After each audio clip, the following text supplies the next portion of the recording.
They measured the entire world with rocks and sunlight.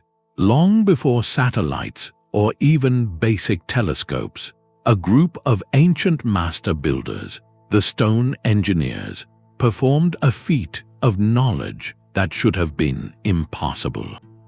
They calculated the Earth's size, mapped the heavens onto the land, and built monuments that functioned as cosmic clocks. By the end of this journey, you will see human history and our own place in the cosmos in an entirely new light. How did cultures separated by oceans arrive at the same precise numbers? What grand pattern lies hidden beneath the world's oldest stone circles and pyramids? What does it mean to truly know your place in the universe? The very word Earth comes from an ancient root meaning simply the ground. For millennia, that ground was all anyone knew, a flat expanse under a dome of sky, bounded by the horizon. Yet a profound shift in understanding began when people looked not just at the land, but at the land's relationship to the heavens. This was the birth of Geodesy, the science of measuring our planet. For the ancients, this was never a purely academic exercise. It was a matter of survival and spirituality, woven into the fabric of daily life. Knowing when the Nile would flood meant the difference between feast and famine for Egypt. Predicting the winter solstice told a community in Britain when their darkest days would finally begin to lengthen. These cycles were the heartbeat of civilization, and to track them, people needed to measure the Earth's movements with incredible precision. They started with simple, brilliant observations. By watching the sun's shadow move across a marked stone over the course of a year, they could define a solar year. By tracking the moon's phases against fixed stars, they mapped lunar months, but the greatest clue to the Earth's true nature came during a lunar eclipse. Observers across the ancient world noted that the shadow creeping across the moon's face was always unmistakably curved. The only object that consistently casts a round shadow is a sphere. This realization that they stood upon a giant ball floating in space was a cosmological earthquake. It meant the ground beneath their feet was part of a much grander geometrical order. This shift from a flat world of myth to a spherical world of measurement changed everything. It meant the Earth could be understood. Its dimensions could, in theory, be calculated. This philosophical leap transformed local landmark builders into global thinkers. They were no longer just placing stones to mark a sunrise. They were beginning to trace the lines of a vast, invisible grid that wrapped around the entire planet. The stage was now set for the master builders, the stone engineers, to attempt the impossible. The story of Eratosthenes is a cornerstone of scientific legend.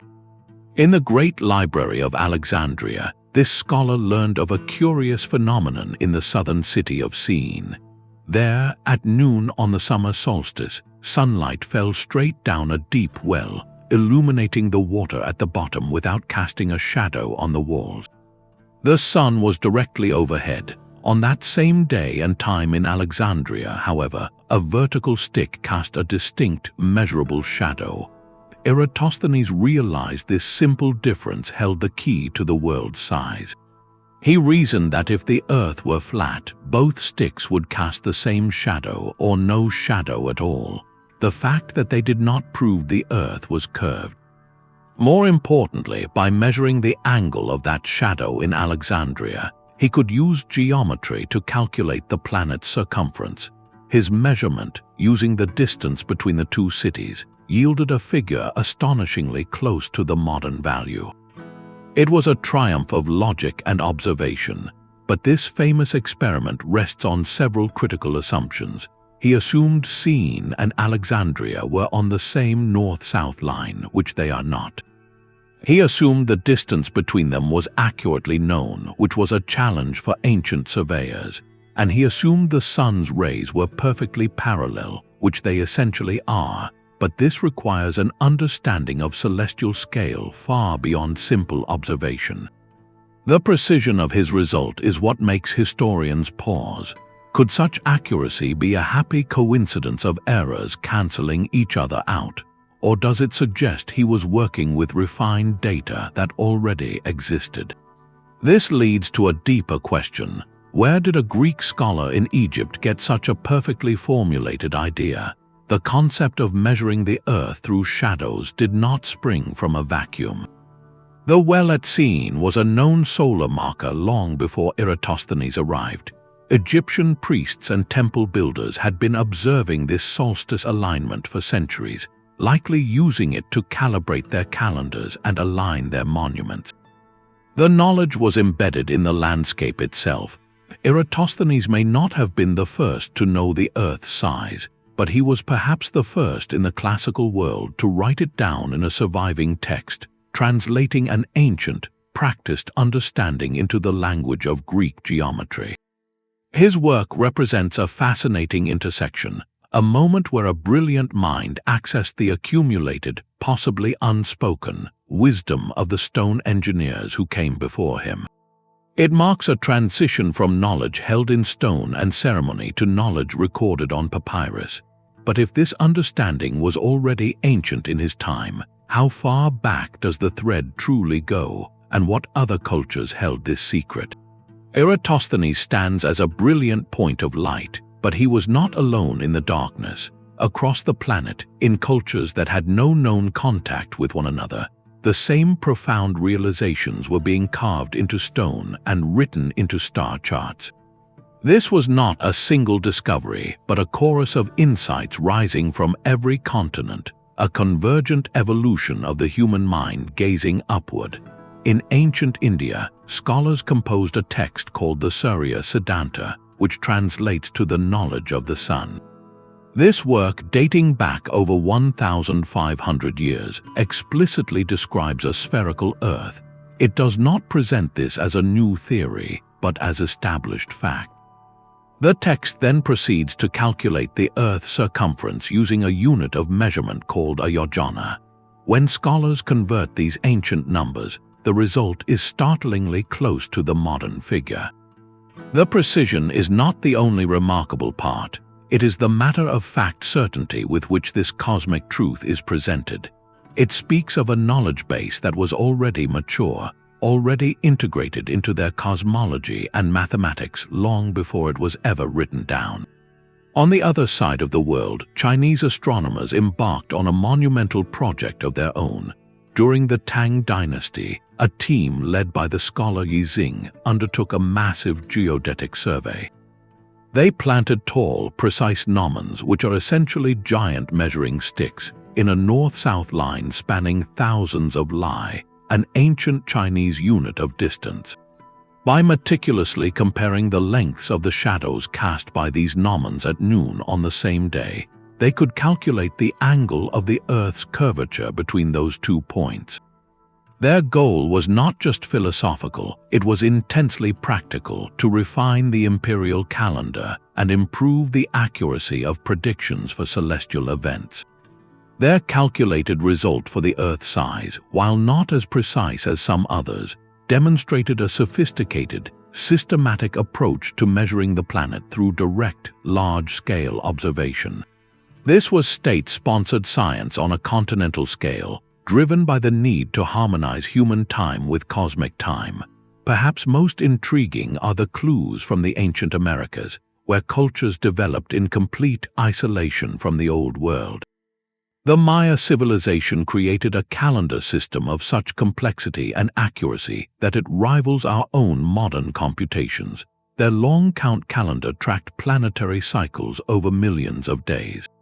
To achieve this, they needed an extraordinarily precise understanding of the solar year, the lunar month, and the orbits of Venus and Mars. This implies a deep, generations-long project of celestial observation, a project that would be meaningless without an implicit understanding that they were on a moving sphere within a structured cosmos.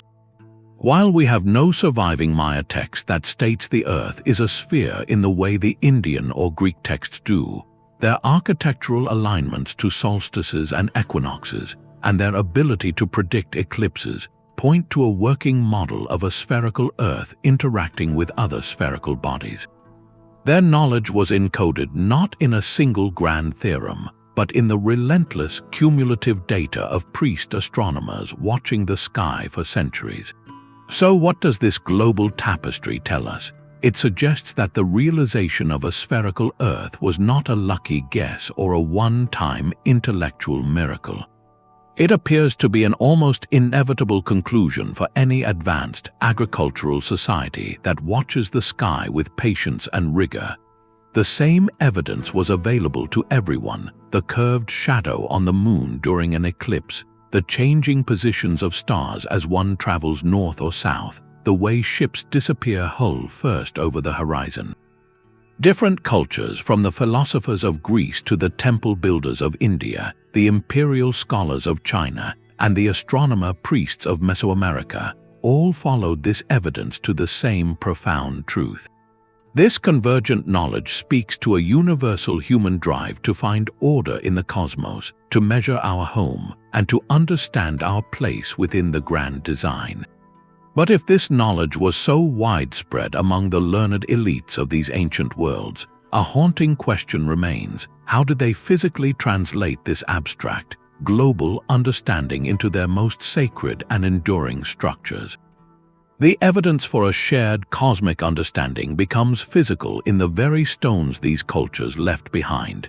Scattered across the landscapes of Britain and France, from the windswept Salisbury Plain to the coastal fields of Brittany, stand thousands of stone circles and alignments. To the modern eye, they appear as haunting, random arrangements of weathered rock. But in the mid-20th century, an Oxford engineer named Alexander Thom began to see a pattern, one that would ignite a controversy lasting decades. After meticulously surveying hundreds of these Neolithic sites, Thom proposed something astonishing. He argued that the builders were not just placing stones by sight or rough estimation. Instead, they were using a precise, standardized unit of measurement, which he called the megalithic yard, equivalent to about 2.72 feet. According to his analysis, the diameters of stone circles were not random.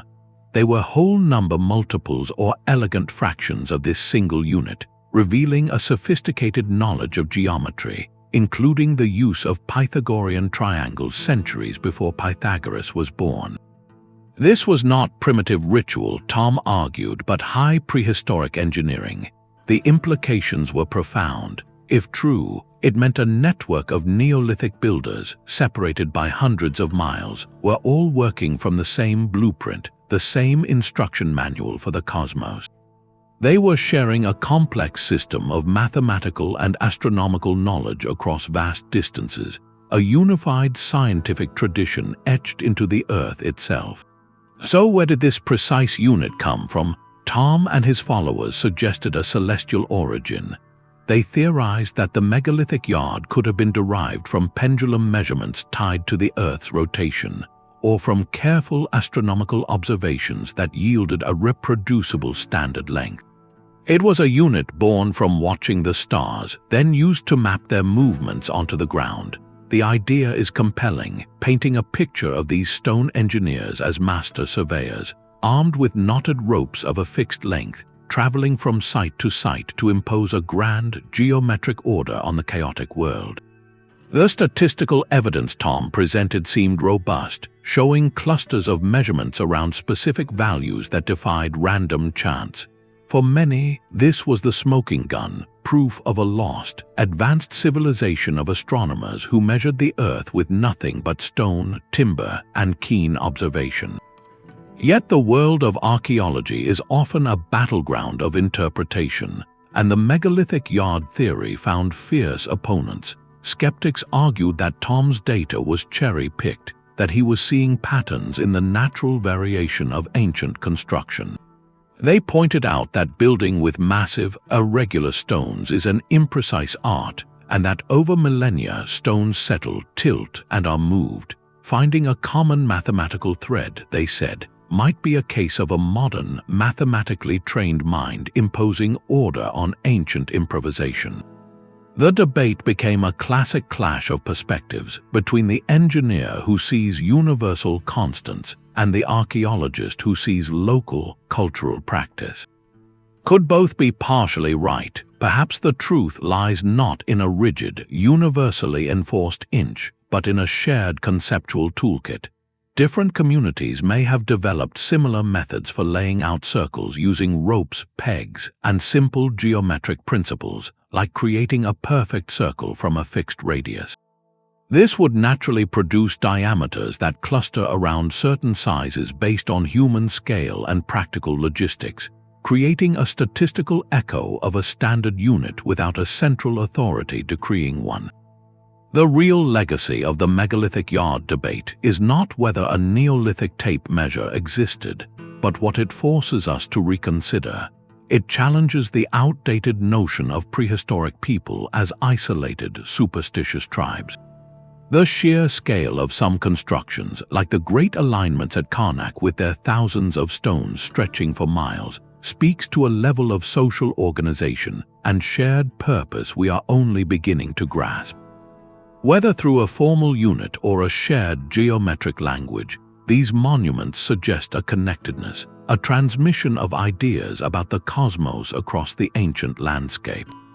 They hint at a pan-European network of knowledge, where the movement of the sun and moon was a common text, and stone was the permanent page on which it was written. This concept of a connected prehistoric world leads us to an even more startling possibility. If knowledge could flow so freely across continents of stone and forest, could it have crossed oceans? Could the same fundamental understanding of the Earth's shape and size have been a global possession, reaching shores we assume were undiscovered?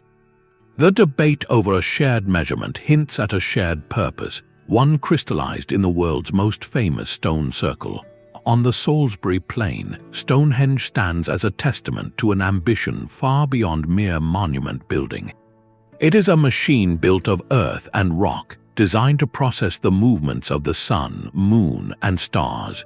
Its creators were not just stacking stones, they were assembling an astronomical computer, a permanent observatory that locked celestial time into the very landscape. The most famous alignment is undeniable. If you stand at the center of the circle on the morning of the summer solstice, you will see the sun rise directly over the outlying heelstone, its first rays shooting through the monument's heart. This was no accident. It required generations of observers noting the sun's northernmost rising point on the horizon, and then engineers moving multi-ton stones to frame that precise moment. But the sun was only part of the story. The true sophistication of Stonehenge is revealed in its attention to a more complex and subtle cycle, that of the moon.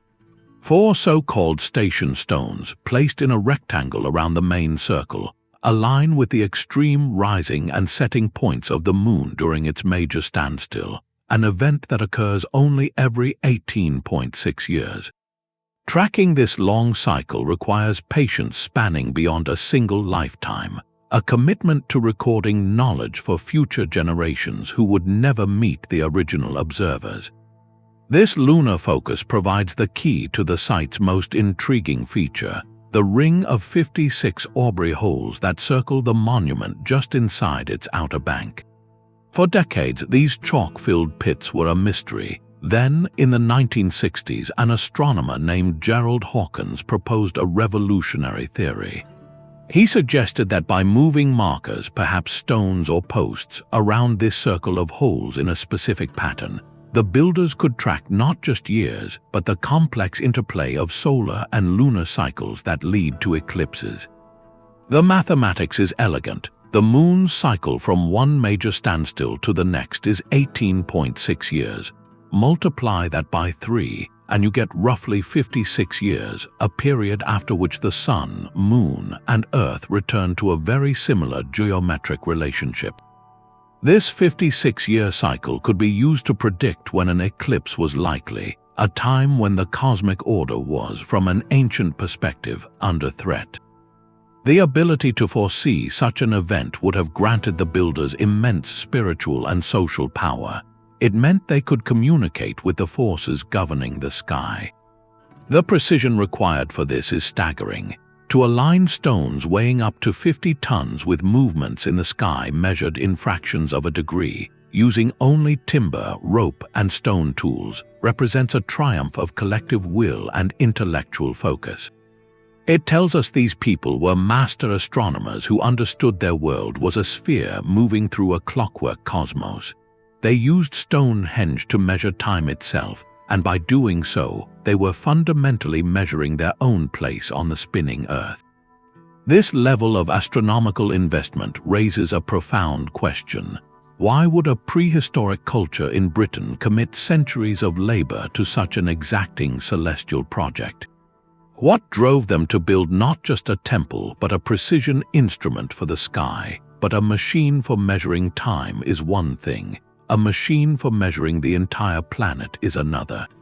To find that, we must travel from the misty plains of Britain to the blazing desert sands of Egypt, to a structure so immense and precise it has fueled speculation for millennia.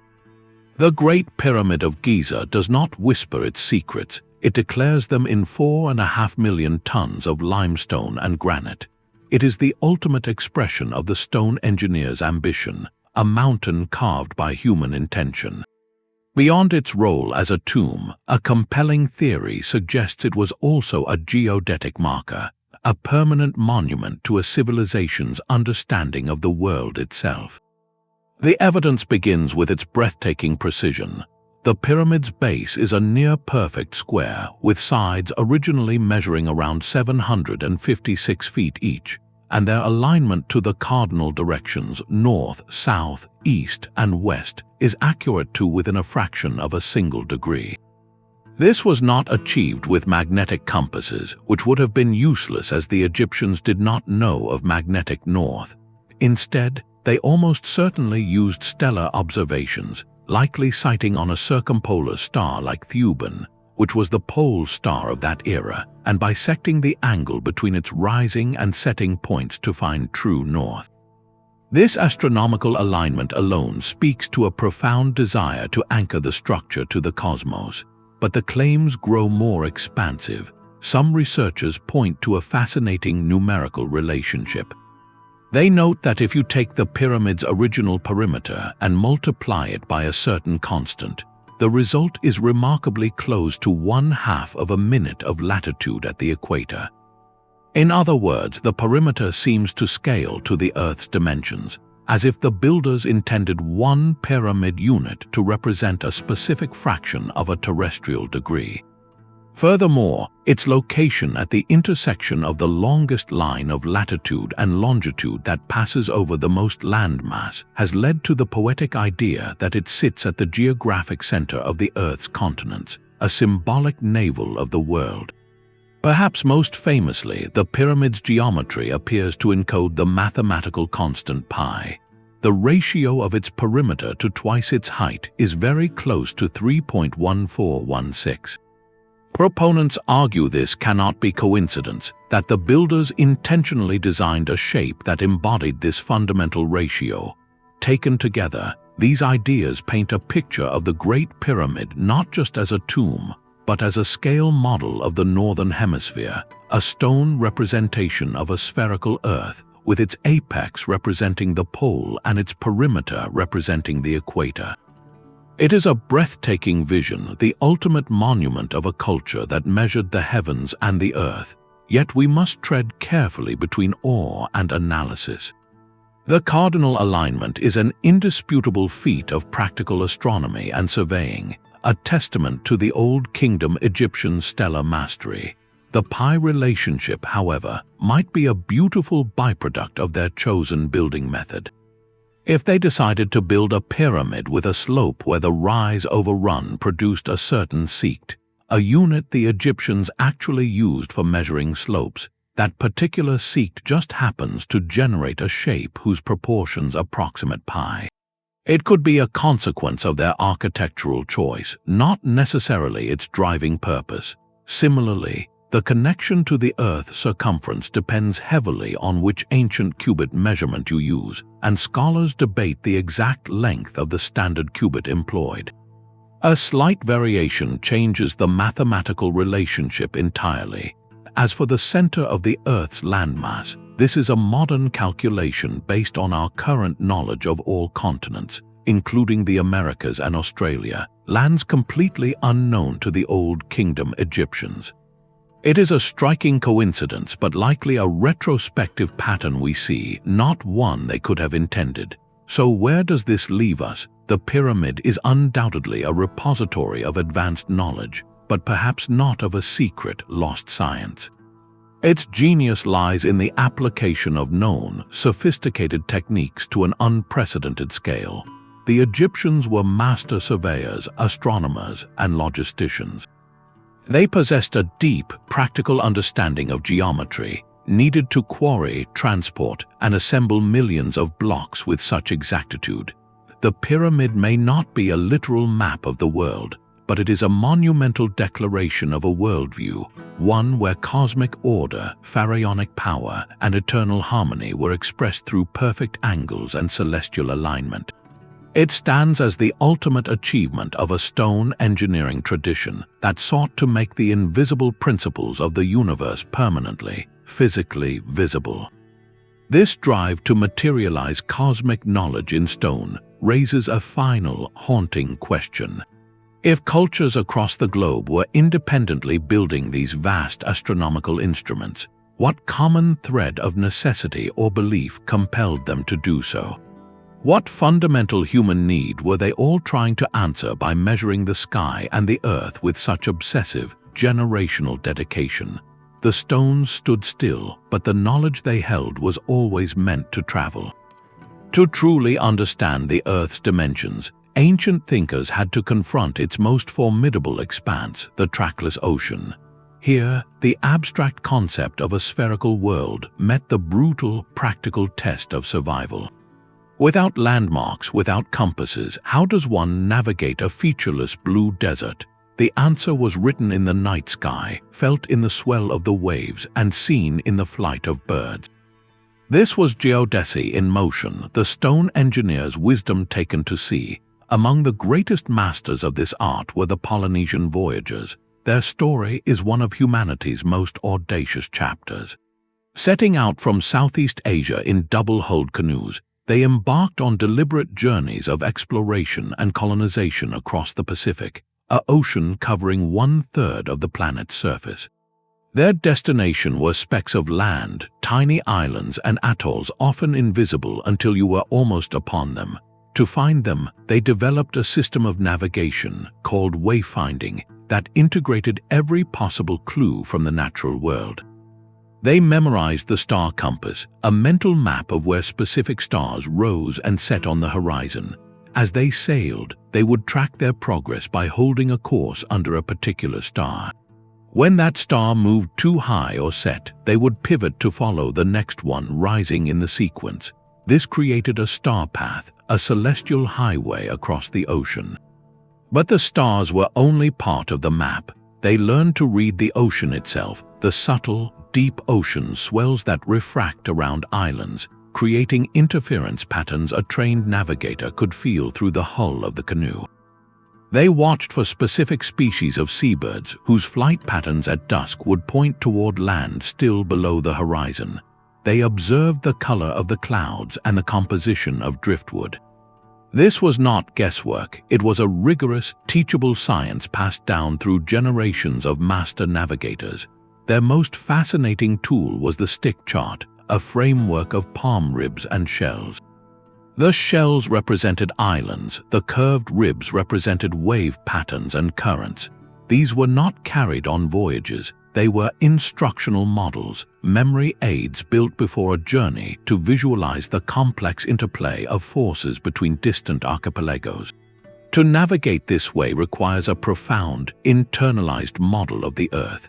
You must understand that as you sail north or south, new stars will appear over the horizon while familiar ones vanish. You are, in effect, tracking your latitude by the height of the stars above the horizon. To sail east or west and successfully find an island, you must have a concept of longitude, of your position along that invisible line, even if you lack a precise number for it. The Polynesians operated on a living grid of natural signs, a latitude and longitude written in the language of nature. They were mentally mapping their position on a sphere long before Mercator drew his projection. They were not alone. In the Mediterranean and beyond, the Phoenicians built a trading empire by mastering the sea. Celebrated as the ancient world's greatest sailors, they likely used similar celestial techniques, hugging coastlines by day but venturing into open water by trusting the stars.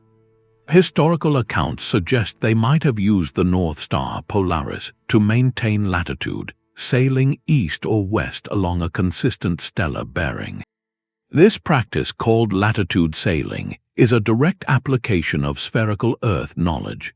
You keep a specific star at a fixed angle above the horizon to ensure you stay on a line of latitude, a concept impossible on a flat plane where the stars would not change their apparent height. These ancient mariners were doing more than exploring. They were stitching the world together with their voyages. Every successful journey across the deep ocean was a practical experiment confirming the Earth's curvature and scale. When a navigator left one island, held a course by the stars for weeks, and found another island precisely where their knowledge said it should be, they were not just lucky. They were validating a cosmic model. Their canoes and ships became the moving instruments of the stone engineers, proving that the understanding encoded in static monuments like Stonehenge or the pyramids was a portable, actionable truth. This celestial navigation represents the ultimate fusion of myth and measurement. The ocean was not a void to be feared, but a textured, readable space governed by the same principles that guided the sun across a stone circle. The courage to sail into that immensity came from a deep faith, a faith not in magic but in a knowable, measurable universe. High on the slopes of Mount Parnassus, where the mountain air was thin and the views stretched to the sea, the ancient Greeks believed they could touch the center of the world. This was Delphi, home to the most famous oracle, and marked by a sacred stone called the omphalos, the navel of the earth. This was no mere metaphor. In the ancient mind, geography and spirituality were woven from the same cloth. To identify a world center was to perform a sacred act of measurement, anchoring the chaotic expanse of land and sea to a single, divine point of origin. The myth of how this spot was found is telling. Zeus, seeking to locate the world's exact center, released two eagles from opposite ends of the earth. They flew at equal speed and their paths crossed directly above Delphi. The spot was marked with the omphalos stone. This story is a beautiful allegory for a geodetic principle, bisecting a distance to find a midpoint. It suggests an underlying desire to find balance, symmetry, and center within a spherical world. But how was this spiritual center physically chosen? Beyond the myth, the location itself provides clues. Delphi is a place of profound natural power. Seismic faults crisscross the region, and ethylene gas, which can induce trance-like states, is known to seep from the rock. A sacred spring flowed there. The site was a dramatic intersection, perched between towering cliffs and a vast panoramic view of the valley below, a place where earth, sky, and human perception met. This was likely a form of sacred geomancy, where priests and seekers identified a location that felt central because of its overwhelming presence in the landscape. It was a focal point of natural energy long before any temple was built. This concept of a sacred center was a global phenomenon. For the Egyptians, it was the primordial mound that first rose from the waters of chaos. For the Inca, it was Cusco, the navel of the world from which sacred sightlines called sex radiated out to shrines across the empire. In Jerusalem, the foundation stone on the Temple Mount is held as the point from which the world was created. These were not arbitrary choices. They were often locations of significant geological or astronomical character, serving as anchors for a culture's entire cosmological map. This leads to a compelling possibility. Could these spiritually charged central points have served a dual purpose as fixed geodetic references? If you believe a site is the literal navel of the world, it becomes the ultimate benchmark, the unmoving zero point from which all other measurements might be conceived. While we have no evidence of ancient Greek surveyors using Delphi as a geodetic datum in a modern sense, the philosophical implication is profound. By defining a center, you implicitly acknowledge a circumference. You are conceptually mapping a circle and therefore a sphere. The act of declaring an omphalos is in itself a primitive but powerful act of measuring the world, imposing human order on the infinite by claiming, here at this rock is where it all begins. This reveals the holistic ancient worldview with stunning clarity. For the stone engineers and the priests, there was no separation between measuring the earth and worshipping its divine order. To calculate a solar year was to honor the sun god's journey. To align a temple to a star was to build a house for a celestial being. To find the center of the world was to connect directly to the source of creation. Their science was their ritual, and their ritual was a form of applied science. They sought not just data but meaning, weaving mathematics, astronomy, and geography into a single sacred tapestry that explained humanity's place within the cosmos. The stones they raised were both instruments and altars, so when we stand before the ruins of Delphi or any ancient sacred center, we are not just looking at a place of forgotten prophecy. We are witnessing the physical anchor of an entire cosmic understanding, a point from which an entire civilization took its bearings, spiritually and perhaps literally, on a spherical earth adrift in a sea of stars. The sacred center was a fixed point in a sacred world, but what if the entire landscape was a map? In the rolling hills and river valleys of the British countryside, a tantalizing pattern seems to emerge. From a high vantage point, you might notice that an ancient burial mound sits on a direct line between a distant hilltop fort and a solitary standing stone. Another stone circle aligns perfectly with a notch in the mountains and a spring head miles away.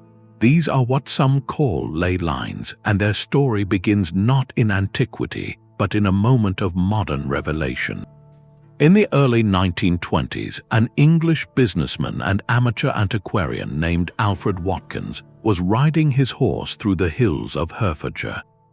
As he paused to look at his map, he was struck by a sudden vision. He later described seeing the countryside not as a random collection of features, but as a network of straight tracks all marked by ancient sites. He called these alignments ley lines, from an old Saxon word for a cleared strip of land. Watkins believed he had rediscovered a forgotten system of prehistoric trade routes, straight-line pathways used for navigation across the trackless wilderness, marked by mounds, stones, and springs as waypoints. His idea was simple and powerfully romantic. It suggested our ancestors saw the land with a surveyor's eye, connecting points of significance with geometric precision. The theory quickly captured the public imagination, but it also ran headlong into a fundamental problem, the issue of coincidence. Critics, including many archaeologists, pointed out that in a landscape densely packed with thousands of years of human activity, from Neolithic tombs to medieval churches, finding straight lines that connect a few of these points is statistically almost inevitable. If you have enough dots on a map, you can always draw a straight line through some of them. This is where the debate crystallizes between meaningful intention and random chance. To move beyond anecdote, researchers have applied statistical analysis to the idea. One method involves taking a map of known ancient sites in a region, using a computer to generate thousands of random lines, and then seeing how often those random lines pass near multiple sites by chance. When these studies are done, they often show that the number of alignments found by lay hunters is not much greater than what random distribution would produce. This suggests that many, perhaps most, of the proposed lays are indeed coincidental, the product of a pattern-seeking human mind looking at a rich archaeological record. Yet, even the staunchest skeptic must admit there are compelling exceptions. Consider the long barrows and stone circles of Dorset, or the alignment of several major hill forts along the ridgeways of southern England. In these cases, the sites are not just vaguely near a line, they form clear, intervisible sightlines. One monument can often be seen from the next, creating a chain of landmarks across the landscape. This intervisibility is key. If you can stand at one ancient site and see the next one on the horizon, that is far less likely to be an accident. It suggests a practical function, perhaps for navigation, or for ceremonial processions that moved ritually from one sacred node to the next along a prescribed path. This practical use aligns with what we know of ancient trackways, like the famous Ridgeway in Britain, which follows the high ground for ease of travel and defense. So, were the stone engineers etching a vast geodetic grid onto the Earth itself? The grand, mystical vision of a global energy grid connecting pyramids and stone circles worldwide stretches the evidence beyond its breaking point. There is no archaeological proof for a single, coordinated prehistoric project to map the planet with lines of power. However, the more grounded interpretation holds real weight. It is entirely plausible that local communities, over generations, did intentionally align their significant sites. They might have done this for very practical reasons, to create processional routes for seasonal festivals, to demarcate territorial boundaries, or to establish reliable travel corridors between settlements using the high points of the land as natural guideposts.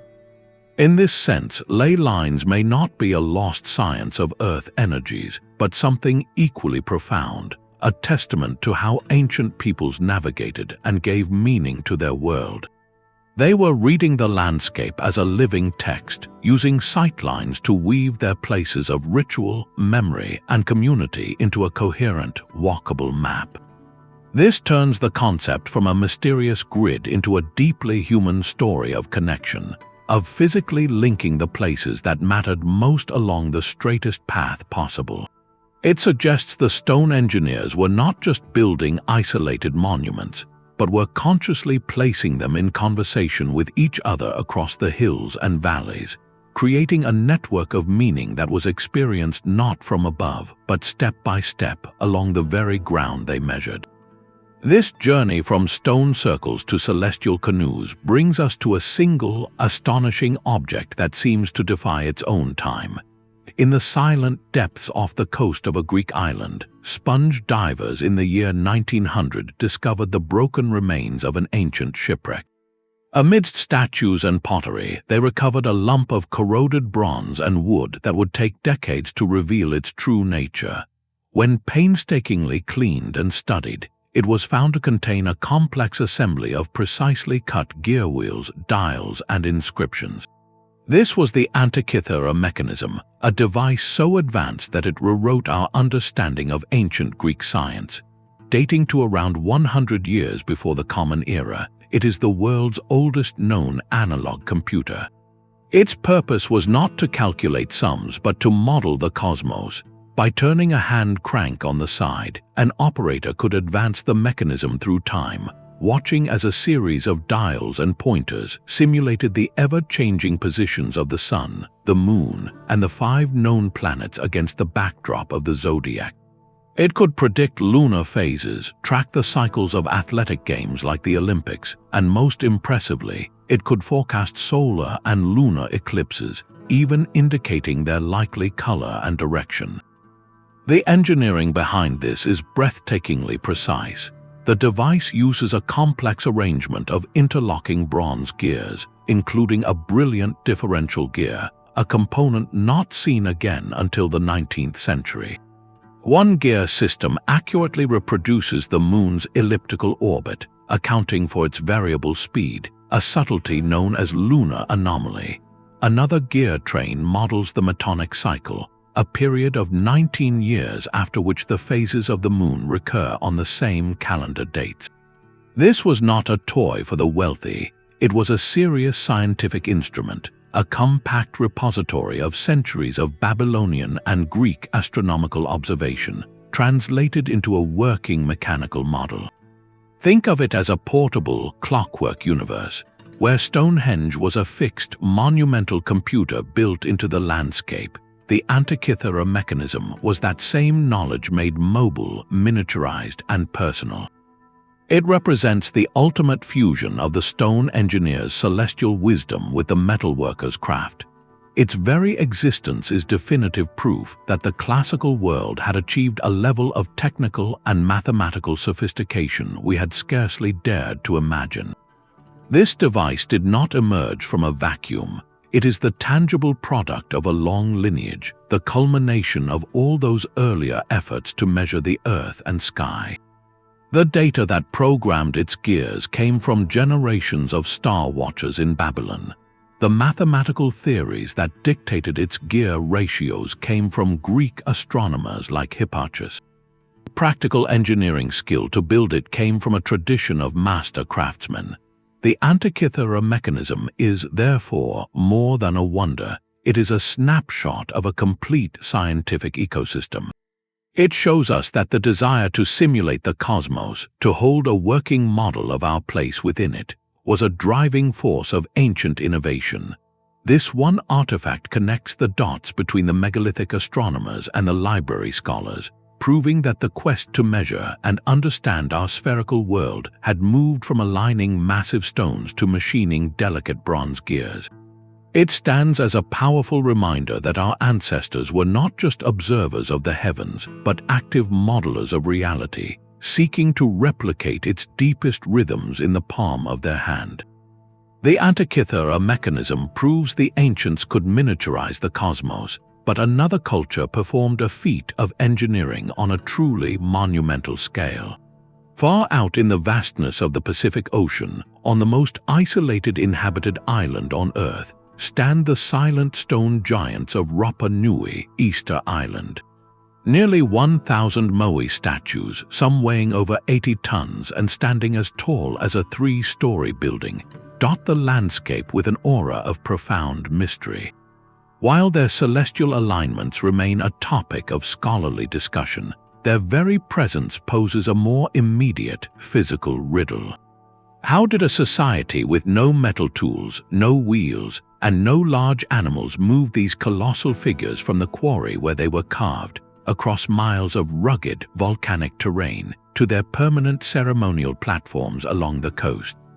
The answer reveals a different kind of genius, a mastery of physics and landscape that is every bit as impressive as aligning a temple to a star. The challenge was staggering. The primary quarry at Rono Raraku is a volcanic crater, and the statues were carved directly from the soft volcanic tuff of its inner slopes. Once freed, they had to be transported down the crater's steep face and then across undulating ground for distances up to 11 miles. The islanders had only ropes made from tree bark, wooden levers, and the strength of their community. For decades, the dominant theory was that they laid the statues flat and dragged them on wooden sledges or rollers, a method that would have consumed vast quantities of the island's precious timber. But recent experiments and a re-evaluation of oral traditions have pointed to a more elegant and astonishing possibility that the Moai were walked. Imagine this: teams of rope pullers would tilt a statue forward, rocking it from side to side on its curved base. With a coordinated rhythm, they could make the giant appear to stride across the landscape, a slow, deliberate dance of stone and human will.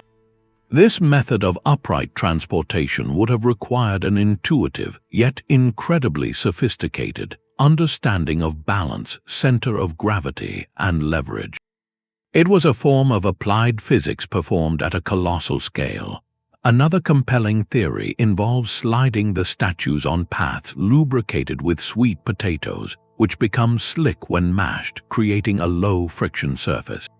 Whether walking, sliding, or rolling, the operation demanded flawless communal coordination and a deep, intimate knowledge of the island's topography. The builders had to plan routes that avoided impossible slopes or sudden drop-offs, essentially surveying the land for a procession of stone giants. This was large-scale landscape engineering. It demonstrates a systematic, problem-solving intelligence that directly parallels the skills needed to align a stone circle to a solstice sunrise. Both endeavors require precise observation, meticulous planning, long-term communal effort, and a profound trust in accumulated knowledge. The Moai builders may not have been charting the stars, but they were mastering the earth beneath their feet with a confidence that speaks to a culture of engineers. They manipulated multi-ton masses with the grace of a physicist, turning the entire island into a workshop and a testament to human ingenuity. Their achievement stands as a powerful reminder that the stone engineer's mind could focus its formidable powers just as effectively on the horizontal challenges of transport as on the vertical mysteries of the sky. This practical genius for moving mountains hints at a universal truth about these ancient cultures. Their greatest monuments were not just expressions of faith or power, but the ultimate proof of their understanding of the world's fundamental rules. While the Moai were a vertical conquest of gravity, another ancient culture mastered the art of the horizontal line. Across a high, arid plateau in southern Peru, the Nazca desert floor becomes a canvas of staggering scale. Here, etched into the dark surface pebbles to reveal the lighter earth beneath, are hundreds of straight lines, geometric shapes, and enormous depictions of animals and plants: a hummingbird, a spider, a monkey, a whale. These are the Nazca lines, geoglyphs so vast that their full form only becomes clear from hundreds of feet in the air. This fact alone has fueled endless speculation about ancient astronauts or lost technologies. But the more grounded and perhaps more fascinating explanation lies not in visitors from the sky, but in the sky itself. The leading theory suggests these immense drawings were a celestial calendar, an astronomical instrument drawn directly onto the landscape. Imagine a culture turning the entire Earth beneath their feet into a sundial and star chart. The evidence for this is written in the alignments. Researchers have found that many of the long, arrow straight lines point directly to the rising or setting positions of the sun during the solstices, those critical turning points of the year. Other lines align with the heliacal rising of important stars, their first appearance in the dawn sky after a period of invisibility. For the Nazca people, these were not abstract events. This was vital, life-giving data. Their survival in that harsh desert depended on knowing precisely when the seasonal rivers would flow from the distant Andes, when to plant and when to harvest. By marking these celestial moments with lines on the ground, they created a permanent communal reference system. A priest or astronomer could stand on a specific platform, look along a designated line, and announce the sun has reached its southernmost point, the dry season will soon end. The lines made the invisible progress of time visible and actionable for the entire community. This leads to the practical puzzle: how did they create such precise, giant figures without the ability to fly? The answer reveals a beautiful simplicity. Archaeologists and experimental teams have shown that the Nazca engineers likely used a system of stakes and cords. To create a straight line miles long, they would set two tall stakes at either end of the intended path, perhaps using smoke or mirrors to ensure perfect alignment. A third stake in the middle, adjusted until it lined up with the other two, would keep the line true. To scale up a complex design like the hummingbird, they could have first created a small master model on a grid. They would then transpose that grid onto the desert at a much larger scale, using ropes to mark the key points, and teams of people to clear the stones along the outlined paths. It was a low-tech but high-precision method, a testament to careful planning and coordinated labor. This form of stone engineering is profoundly different from stacking blocks or carving statues. The Nazca lines are impermanent. They require constant maintenance to keep the wind from blurring their edges. Their power was not in enduring for millennia as a physical monument, but in their function as a living instrument, a tool for reading the cosmos that was integrated into the annual cycle of life. They represent a different kind of genius, one that saw the flat, empty desert not as a wasteland, but as the perfect clean slate for drawing a map of time itself. The lines connected the heavens to the earth in the most direct way possible, by making the earth itself point to the heavens. Across the Atlantic, another civilization was marking the sun's path with a different kind of precision. On the fertile floodplain where the Mississippi and Missouri rivers meet, a city once thrived that rivaled any in Europe for its size and complexity. This was Cahokia, and at its peak around the year 1000, it was home to tens of thousands of people. Its skyline was dominated not by stone, but by earth, a sprawling landscape of over 120 massive earthen mounds. The largest of these, Monk's Mound, rises in 4 terraces to a height of 100 feet, containing over 22 million cubic feet of soil, all moved basket by basket.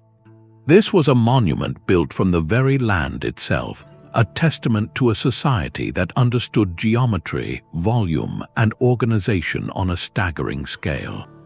But the true genius of Cahokia's cosmic observation lay not in its static mounds, but in something more dynamic, its woodhenges. Archaeologists have discovered the remains of several large, circular patterns of massive cedar posts erected to the west of Monk's Mound. These were not random fences. Each circle, some nearly 500 feet across, functioned as a sophisticated solar calendar. Picture a central observation post, likely a platform for a priest or sun watcher. Around it stood a ring of tall, evenly spaced wooden pillars. On the morning of the equinox, when day and night are of equal length, an observer at the center would see the sun rise directly over one specific post. On the summer solstice, the sun would rise aligned with a different post to the north, and on the winter solstice, another post to the south. This was a living, breathing clock made of wood and shadow. The implications of this simple, brilliant design are profound. In a society dependent on maize agriculture, knowing the exact date of the spring equinox was not a matter of abstract science, it was a matter of survival. It told the community precisely when to prepare the fields, when to plant, and when to expect the first harvest. This solar calendar also governed the rhythm of Cahokia's social and spiritual life. It scheduled the great trade gatherings that brought goods from across the continent, and it dictated the timing of major ceremonies, perhaps involving the games played in the city's grand plazas. The Woodhenge ensured that every critical event in the city's annual cycle happened in harmony with the cosmos. The scale of Cahokia's earthworks and the precision of its solar markers completely dismantle any lingering notion that advanced geodetic and astronomical knowledge was exclusive to the Old World. Here, in the heart of North America, a parallel tradition of earth and wood engineering flourished. The builders of Cahokia may not have quarried stone or cast bronze gears, but they possessed an equally sophisticated understanding of their place on a spherical earth. They surveyed vast landscapes, moved mountains of dirt with intentional geometry, and calibrated their entire civilization to the sun's journey. Their achievements stand as a powerful reminder that the drive to measure, to align, and to find meaning in the heavens is a universal human impulse, one that can build great cities from river silt and mark the seasons with posts of cedar. While Cahokia's sun watchers used posts of cedar, another civilization was solving similar problems of measurement with a stylus and wet clay. In the bustling scribble schools of ancient Mesopotamia, a mathematical revolution was quietly taking place at a desk. Among the thousands of cuneiform tablets recovered from the region, one stands out for its startling modernity. Known as Plimpton 322, this small clay tablet dates to around 1,800 years before the Common Era, nearly a millennium before the Greek mathematician Pythagoras was born. At first glance, its columns of neat, wedge-shaped marks seem like a simple ledger, but a closer look reveals something extraordinary. It is a table of Pythagorean triples.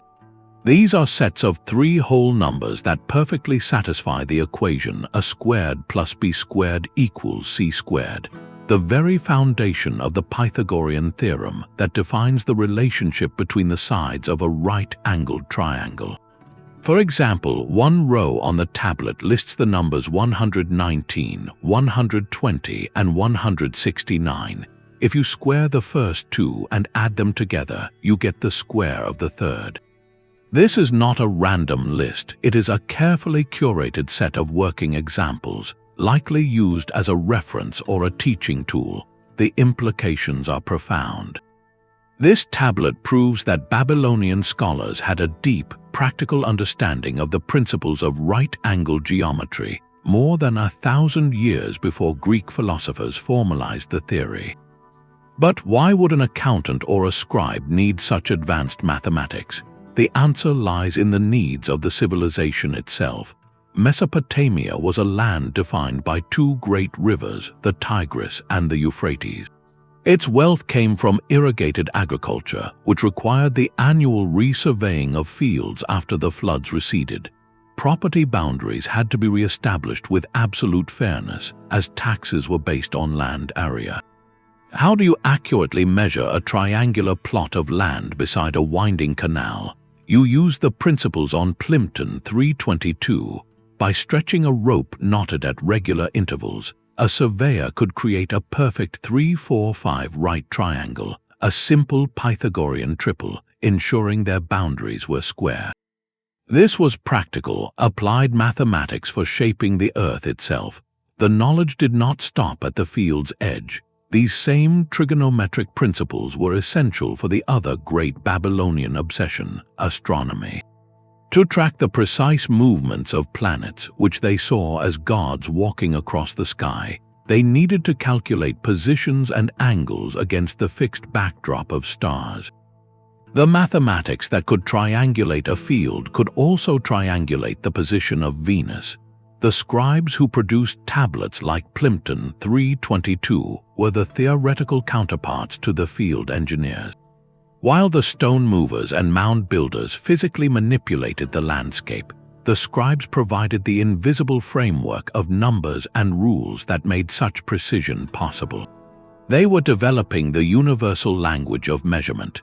This tablet is a powerful reminder that the grand monuments we have explored, from Stonehenge to the Great Pyramid, did not emerge from brute force alone. They were likely preceded by a flurry of clay tablets, by scribes calculating angles, ratios, and slopes, turning visionary alignment into buildable blueprints. The Babylonian tablet is a quiet, desk-bound echo of the same cosmic drive that raised stones toward the sun, a testament to the human mind's relentless quest to quantify, and therefore to understand, the geometry of the world. The geometry of a field or a star chart is one thing, but navigating the open ocean presents a far more daunting puzzle. For centuries, European sailors could find their latitude north or south by measuring the sun's height at noon, but knowing their longitude east or west remained a deadly gamble. The problem was time. To know how far east or west you are, you need to know the exact time difference between your current location and a fixed starting point, like your home port. A discrepancy of just 4 minutes translates to an error of over 60 miles at the equator. This longitude problem was so critical that the British government offered a massive prize for its solution in the 1700s, which was eventually won by a clockmaker who built a timepiece accurate enough to withstand a rolling sea voyage. This is the official history, a story of modern ingenuity solving an ancient riddle. But it begs a deeper question. If this was such an insurmountable challenge for 18th century Europe, how did ancient cultures like the Polynesians manage to colonize the entire Pacific Ocean, finding tiny islands with stunning regularity? They lacked mechanical clocks entirely. This suggests they, and perhaps other stone engineering cultures, possessed a different kind of knowledge, a set of workarounds that functioned as a parallel system of navigation. One intriguing possibility comes not from the sea but from the sky and a specific celestial event. The Greek astronomer Hipparchus, writing in the 2nd century before the Common Era, described a theoretical method for determining longitude using a lunar eclipse. His reasoning was brilliant in its simplicity. A lunar eclipse happens at the same absolute moment for everyone on the night side of Earth. However, the local clock time at which people see it will differ depending on their position east or west. If an observer in, say, Babylon carefully recorded the local time when the moon first began to darken, and another observer in Carthage did the same, the difference between those two local times could be converted into a longitudinal distance between the two cities. In theory, this method works. The challenge, of course, is the practical one of communication and precision. Without instant communication or perfectly synchronized timepieces, comparing those local observations after the fact would be incredibly difficult. Yet, the very fact that Hipparchus conceptualized this method hints that the intellectual framework for solving longitude existed long before the technological means. It relies on a spherical Earth model and treats a celestial event as a universal clock signal. Could earlier, more connected cultures have attempted a crude version of this? If widely separated temple astronomers were all watching and recording the same eclipse against their local horizon markers, they might have been able to roughly map their relative positions on the globe, adding pieces to a slowly emerging world picture. This leads to a more tangible, earthly speculation. If ancient cultures had a concept of key longitudinal points, perhaps they marked them permanently.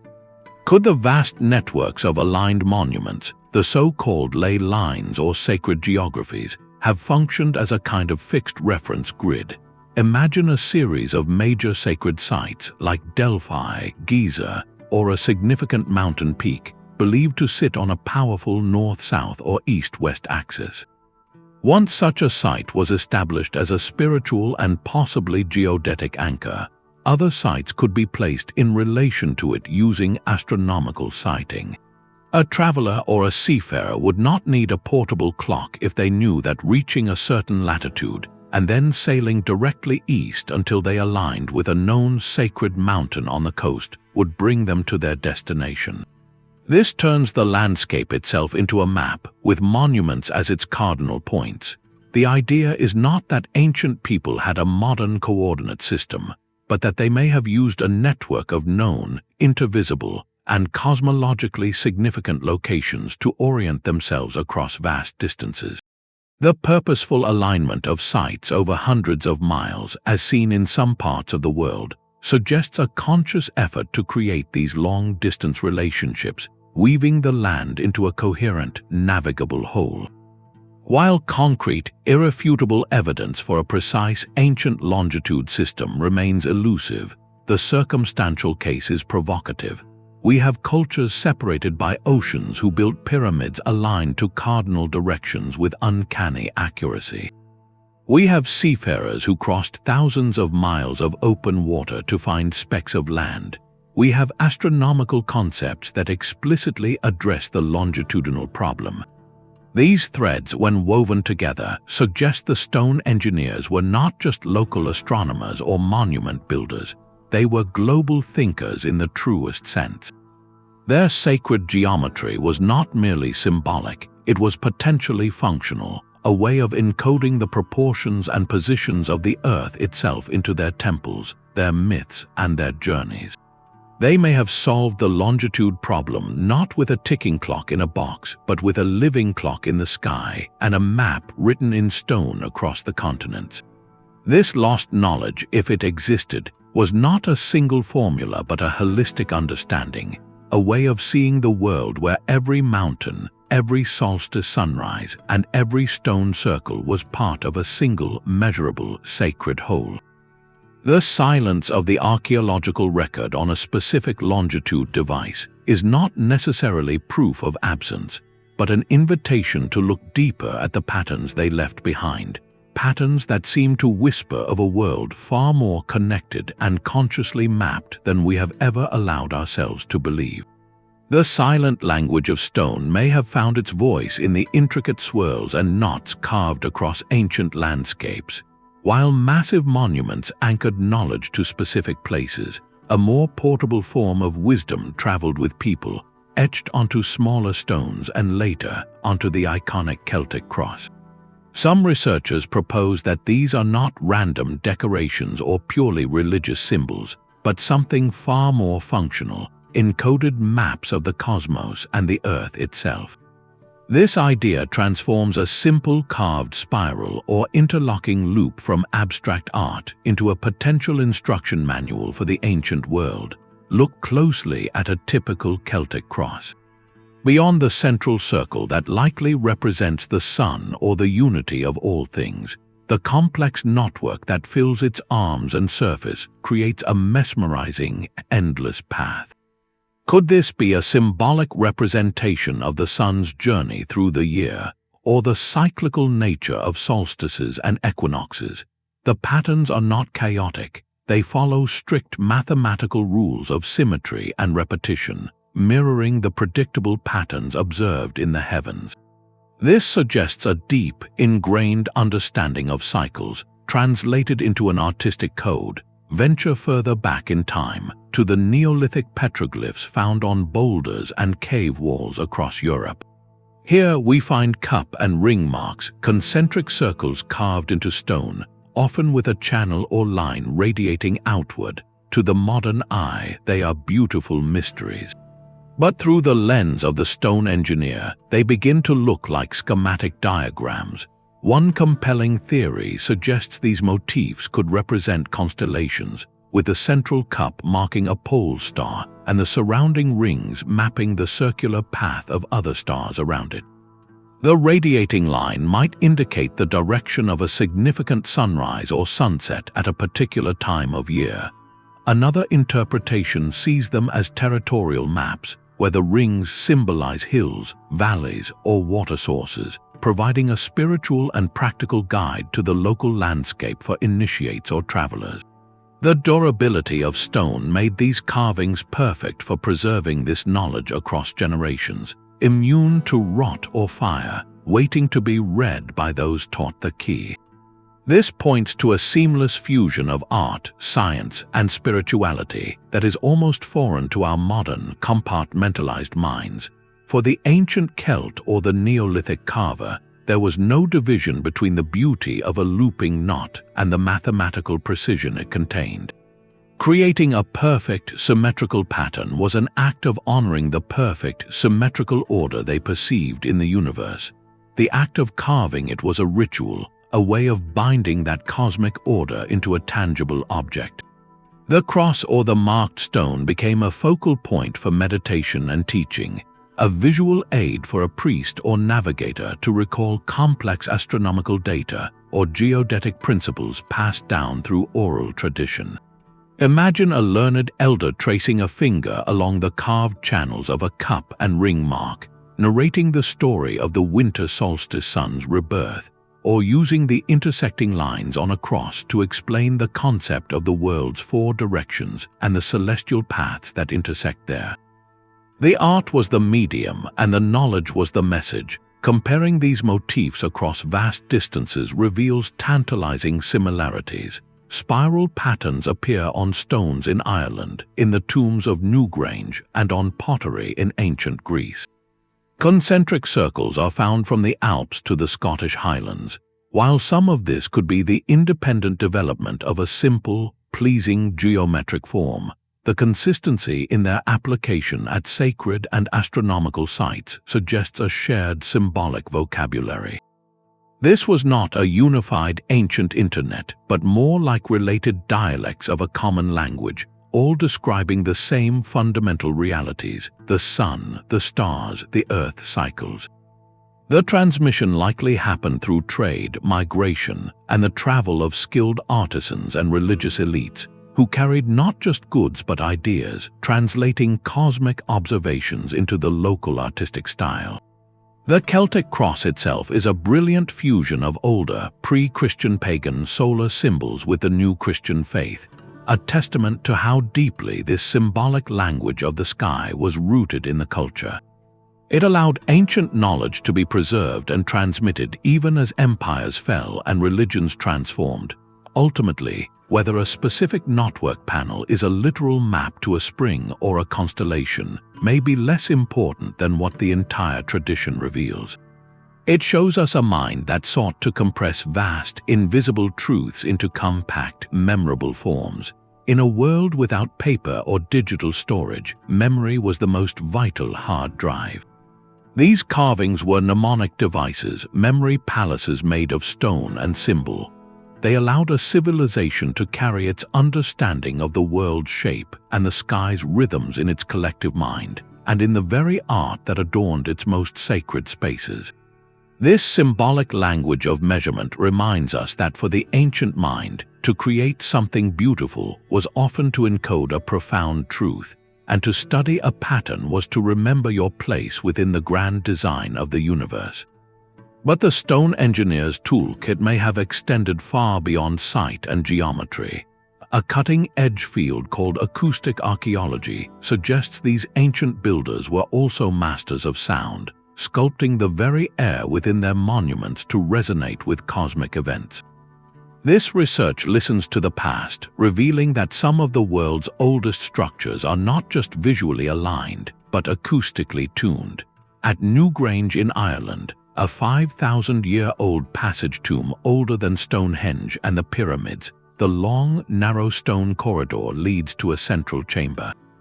On the winter solstice, a precisely engineered roof box allows a single shaft of sunlight to penetrate the darkness, illuminating the inner space for just 17 minutes. The visual spectacle is breathtaking, but step inside on any day and speak, or better yet, strike one of the elaborately carved curbstones. The sound within the corbelled stone chamber is extraordinary, a deep, prolonged reverberation that seems to hum through the very bones of the structure. The geometry of the space acts as a natural amplifier for certain low frequencies, particularly those within the range of the human voice in chant or rhythmic percussion. This is not an accident of construction. The builders selected and placed these massive stones with an intuitive or perhaps calculated understanding of acoustics. They may have used sound as a tool in the alignment process itself. Imagine teams of workers during construction. By striking a stone and listening to the echo, or by chanting a sustained tone and hearing where it resonated most strongly within the rising walls, they could have fine-tuned the placement of key slabs to achieve a desired sonic effect, one that would reach its peak during the solstice illumination. The sound becomes part of the ritual, a physical vibration merging with the light to create a full sensory experience of rebirth as the sun returns. This phenomenon echoes across the world. In the step pyramids of the Maya, such as the Temple of Kukulkan at Chichen Itza, a remarkable acoustic trick occurs. Clap your hands at the base of the grand staircase, and the sound returns not as a simple echo, but as a piercing chirp that closely mimics the call of the sacred Quetzal bird. This was likely an intentional design feature, achieved through the precise angle and spacing of the steps, which act as a diffractive soundboard. The effect transforms a human-made sound into the voice of a celestial messenger, blurring the line between the physical and spiritual worlds during ceremonies.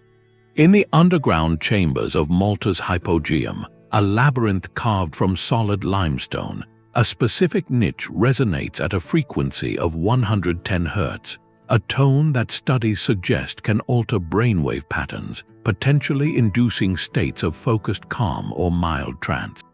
Could these spaces have been designed as resonance chambers, using sound to shape consciousness and facilitate a connection to the divine or the cosmic order? The idea revolutionizes our view of these sites. They were not silent observatories.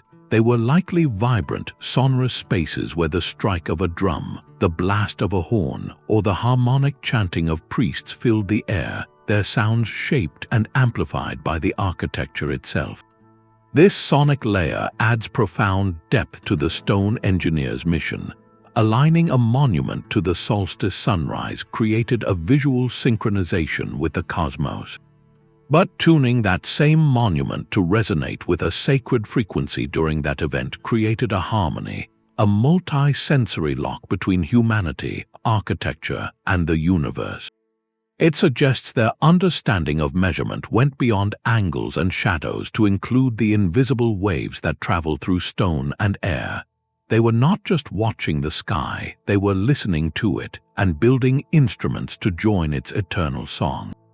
The resonant chambers of ancient monuments speak of a deep, intuitive science, but what of knowledge that arrives not through stone but through story, passed across generations with no written text?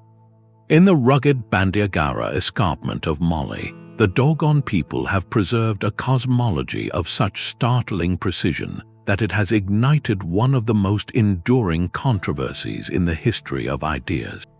Their oral traditions describe the star system of Sirius in intricate detail.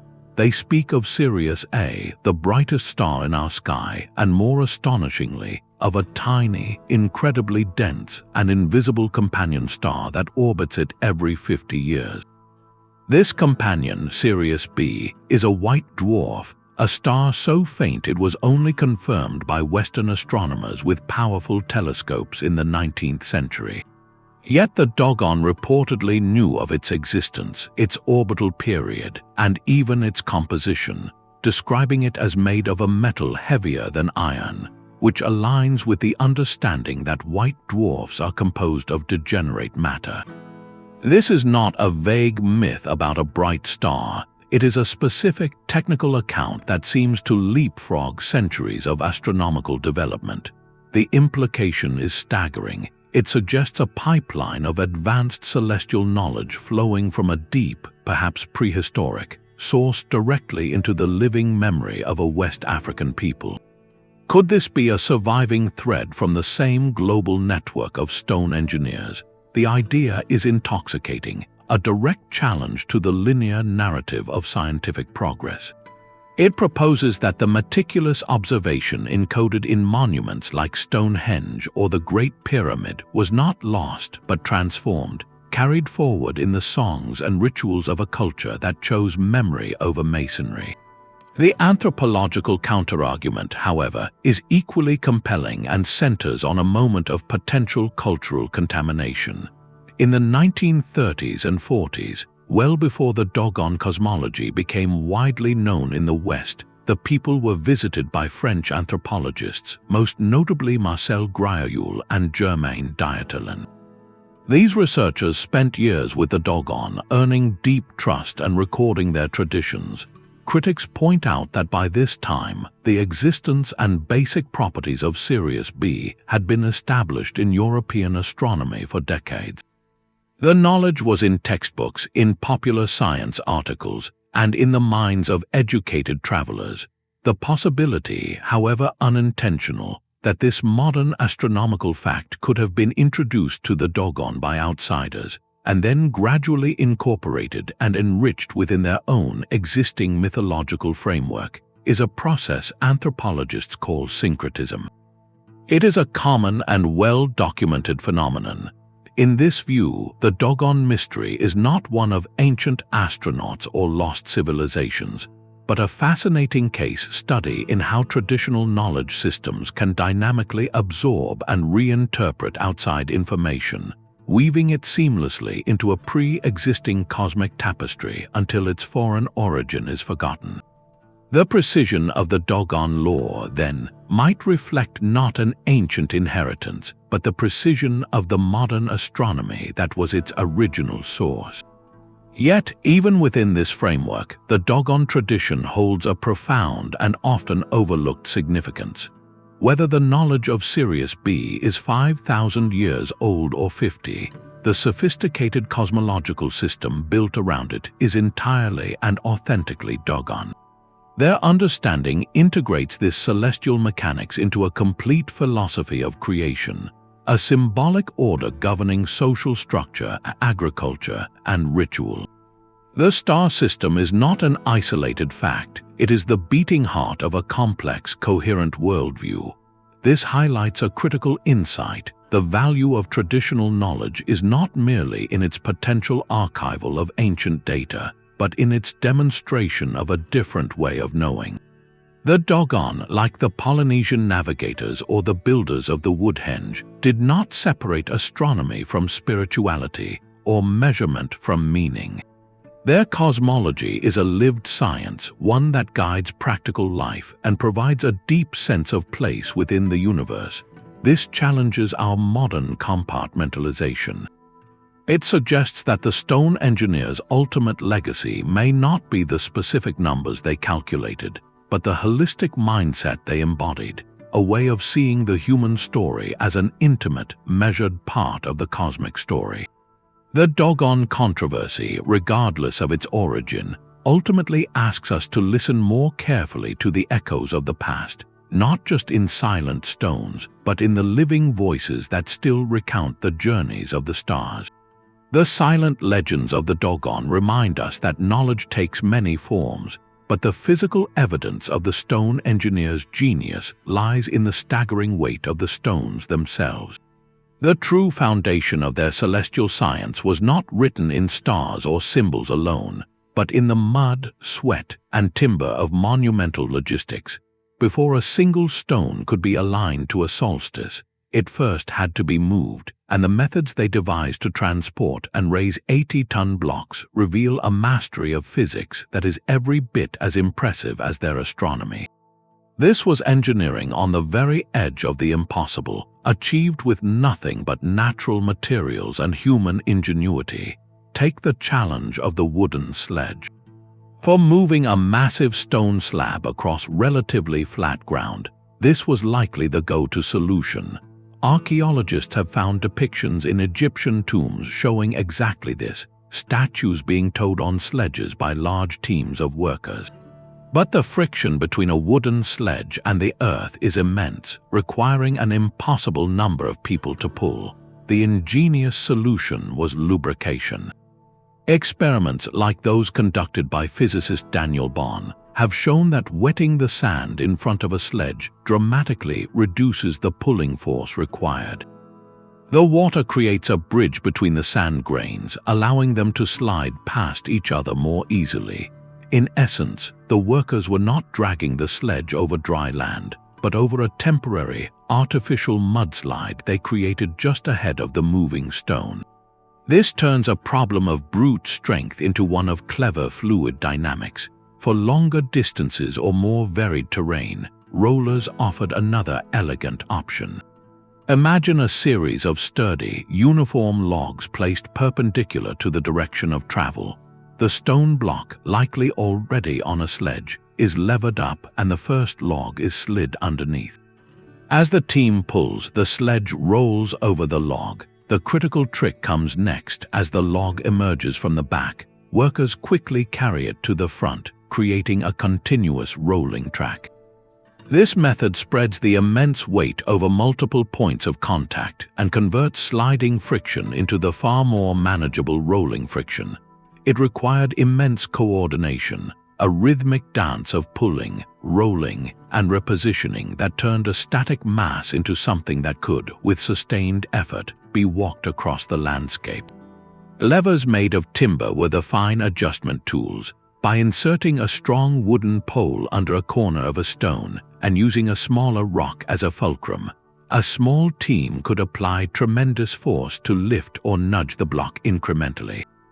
By using multiple levers in sequence and propping the stone up with timber cribbing as they went, they could slowly walk a stone upright or maneuver it onto a waiting sledge with astonishing control. Perhaps the most awe-inspiring feat was the final ascent, getting these multi-ton stones into a vertical position or stacking them high into a pyramid. Here, the earthen ramp was the stone engineer's greatest ally. Rather than trying to lift a block straight up, they built a landscape to meet it. For a stone circle, this might mean digging a deep, sloped pit for the stone to be tipped into. For a pyramid, it meant constructing vast ramps of compacted earth, brick, and gypsum plaster that spiraled or ran straight up the growing sides of the structure. Teams would drag the sledge up this artificial mountain, a grueling but achievable task because the ramp's gentle slope turned a vertical lift into a long, manageable pull. Once at the top, levers and ropes would carefully lower the stone into its precise, predetermined place. The ramp was then extended upward for the next course, a temporary landscape of labor that was dismantled when the work was done, leaving only the perfect, seemingly impossible geometry behind. These techniques are not just theoretical. Archaeologists like Mark Lehner have put them to the test in modern experiments, replicating the conditions with teams of volunteers, ancient-style tools, and replica stones. The results are conclusive. These methods work. They require no magic, no alien technology, only a profound understanding of simple machines, friction, and the power of coordinated human effort. This practical, hands-on engineering prowess was the essential bedrock of everything that followed. You cannot align a 50-ton lintel at Stonehenge to frame the midsummer sunrise if you cannot first raise that lintel 20 feet into the air. The stone engineers were, first and foremost, unparalleled masters of logistics and material science. Their celestial monuments are the culmination of a dual genius: the brute force intelligence to move mountains, and the refined, patient wisdom to map the stars. One made the other possible, proving that to reach for the cosmos, they first had to master the earth beneath their feet. The physics of moving mountains reveals a mastery of the immediate world, but the true ambition of the stone engineers may have been aimed at a clockwork of almost incomprehensible slowness. Our planet does not spin like a perfect top, it wobbles. Over a span of 26,000 years, Earth's rotational axis slowly traces a circle in the void, a grand celestial pirouette called the precession of the equinoxes. This imperceptible drift means the star that serves as our North Pole changes over millennia, and the constellations marking the equinoxes slowly slide backward through the zodiac. Detecting this cycle requires observations so precise and so patient they must span hundreds of human generations. It is a timescale that seems to belong to geology, not to human history. And yet, scattered across ancient texts and stone alignments, there are whispers that this knowledge was not beyond their reach. Consider the temple complex of Karnak in Egypt, dedicated to the sun god Amun-Ra. Its main axis is not aligned to the cardinal directions, but is skewed to the southwest. For centuries, this was seen as an oddity, perhaps a mistake or a constraint of the local geography. But when researchers calculated the position of the sunrise on the winter solstice during the temple's construction in the Middle Kingdom, a compelling picture emerged. The axis of the temple pointed directly toward the spot on the horizon where the solstice sun rose at that time. Due to precession, that sunrise point has slowly shifted over the millennia. The temple was built as a permanent stone snapshot of a specific celestial relationship, one that its builders knew would change with agonizing slowness, but changed nonetheless. It was an alignment built not just for their time, but as a marker for a process they understood was in motion. This long-term thinking echoes in the philosophical traditions of other ancient cultures. The Hindu concept of the Yuga cycle describes vast ages of the world, from a golden age of truth to a dark age of ignorance, repeating in a grand rhythm. The total duration of a full cycle of 4 yugas is calculated at over 4 million years, but embedded within it is a smaller, more precise unit of 12,000 years that some scholars have suggested could be a cultural memory or a symbolic representation of half of the precessional cycle. Similarly, the Greek philosopher Plato wrote of a great year, the period required for the sun, moon, and planets to return to their original positions. While his definition was vague, later classical writers explicitly linked the great year to the slow backward motion of the stars, a cycle they estimated at 36,000 years, a number in the same breathtaking ballpark as the true figure. These are not scientific reports, but they are myths and philosophies calibrated to a cosmic, rather than a human, sense of time. The most direct evidence, however, would come from a sustained observational record. Could a culture, through meticulous record-keeping passed from priest to apprentice over centuries, actually plot the stars' slow drift? The Maya, with their obsessive calendar systems tracking cycles within cycles, are prime candidates. Their long count calendar is famously cyclical, but its grand cycles run for millions of days. To create such a system, they needed a fixed, stable reference point in the sky from which to measure all other movements. Some researchers argue that their precise observations of Venus and other planets, when compared over long periods, would have inevitably revealed the background shift of the stars against which those planets moved. It would have been like noticing the very slow turning of a giant backdrop behind the faster-moving actors on a stage. This would not have been a single discovery, but a dawning realization over generations, a puzzle solved piece by piece across lifetimes of watching the same patch of sky. If even a fraction of this is true, it fundamentally reshapes our understanding of these ancient minds. Knowledge of precession is more than just advanced astronomy. It is a testament to a civilization's continuity and its sacred relationship with time itself. It means the stone engineers were not just building for their children or even their grandchildren. They were building markers and encoding knowledge for civilizations unborn, for people who would live thousands of years in the future under a slightly different sky.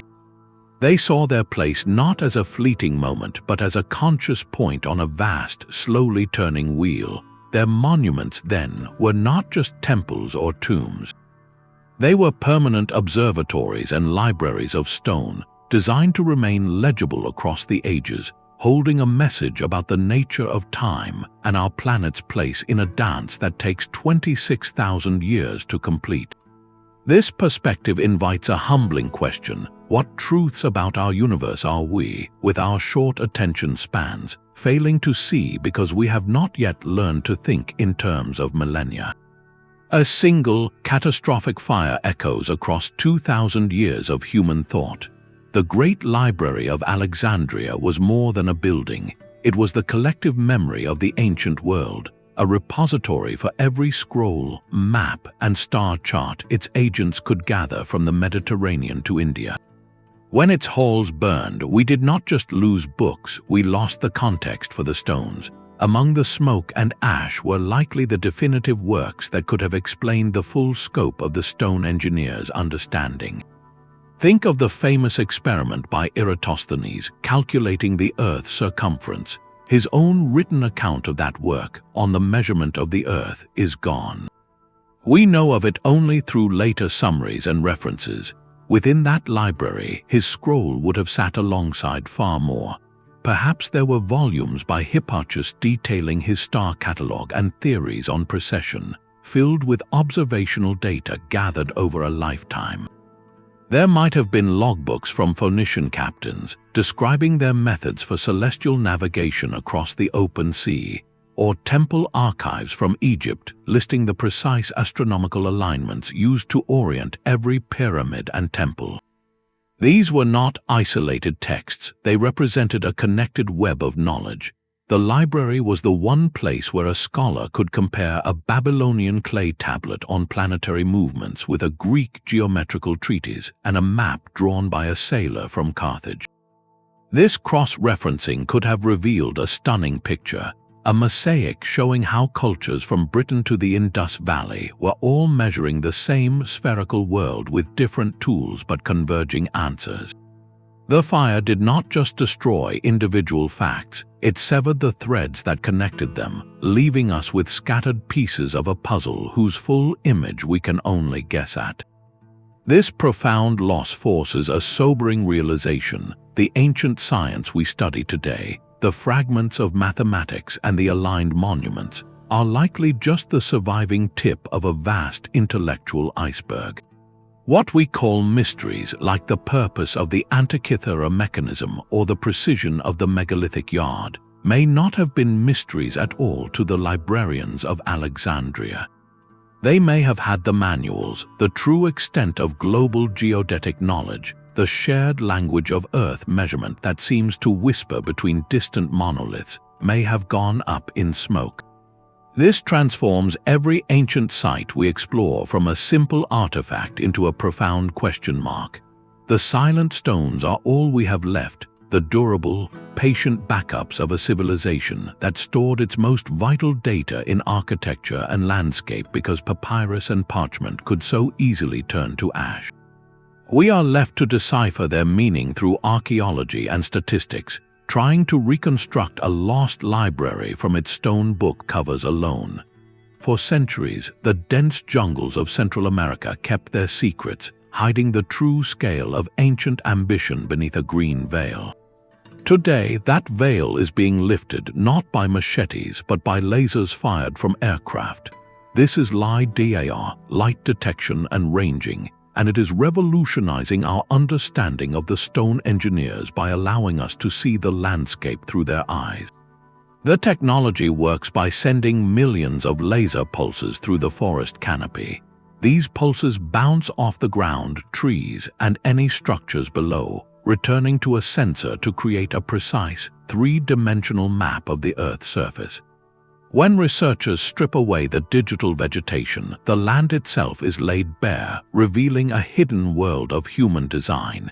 In regions like the Maya lowlands, the results are nothing short of breathtaking. What appeared to be isolated temple pyramids rising from the wilderness are now revealed as the dense urban cores of sprawling, interconnected cities. LiDAR maps show vast networks of raised causeways like ancient highways, linking ceremonial centers, residential districts, and farmlands in a complex geometric web. We see terraced hillsides, intricate irrigation canals, and defensive walls, all laid out with a clear, systematic logic. This is not a haphazard collection of villages. It is the work of a civilization that planned and measured its entire world with the precision of a master surveyor. The scale of these newly revealed settlements forces a dramatic reassessment.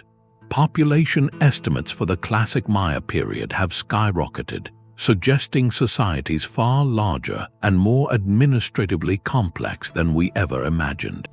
To feed and govern such numbers required an astonishingly detailed understanding of the land, its resources, and its geometry.